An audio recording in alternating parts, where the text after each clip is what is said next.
Learning in primates. Animal learning exists widely in the animal kingdom. Famous examples would include the octopus, dogs, and primates. Humans, being primates, are the prime examples of animal learning. Dogs clearly learn, as do other animals. Humans are not the only ones capable of learned behavior. Humans are animals. By definition, if humans can learn, so can animals. Primates are so close to humans.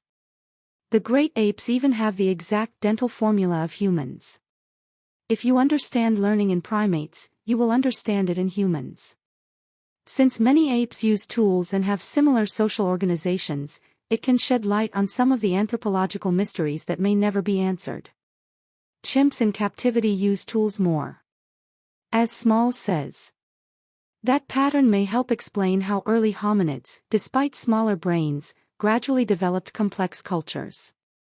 You could see investigating primate behavior as a kind of psychic or psychological morphology. From behavior comes material conditions of various social groupings, from these groupings arose speech, from this come language, the very communicative tool. The derivation of language, which we use to transmit knowledge, is a contested question. We can only indirectly approach this particular question, since prehistoric cultures did not save them for us.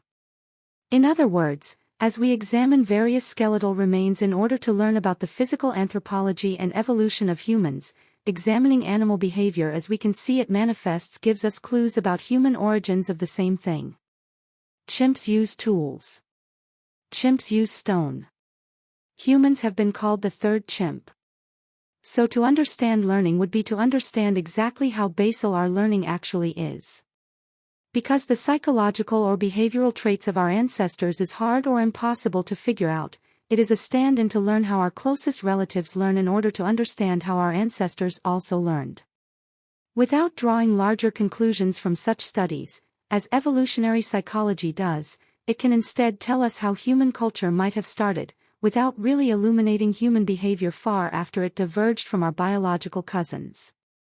Tool use arose out of learned behavior, so this learned behavior in primates could give us a clue to the wider development of the earliest human cultures, distinguished by their various tools and geographic distribution.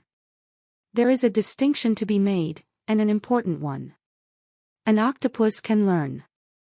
A dog can learn, and a dog was actually bred selectively to do certain tasks according to particular breed.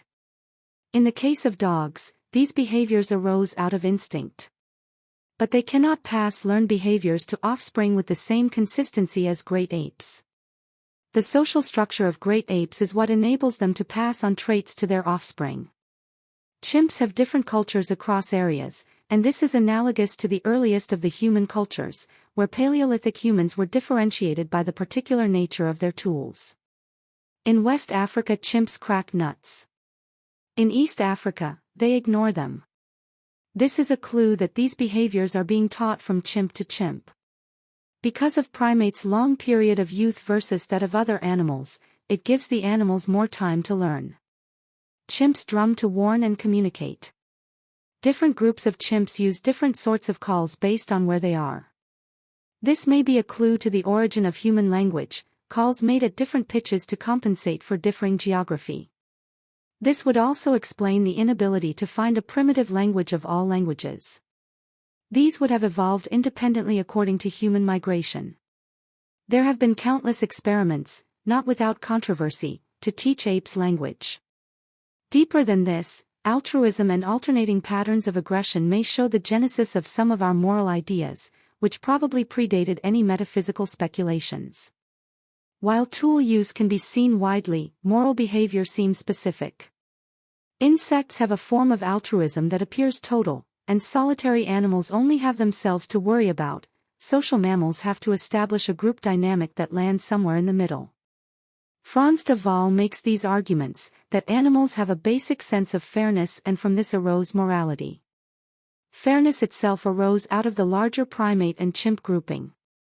Ultimately, unlocking how animal learning occurs may lead us to discover how humanity created its greatest tool, God.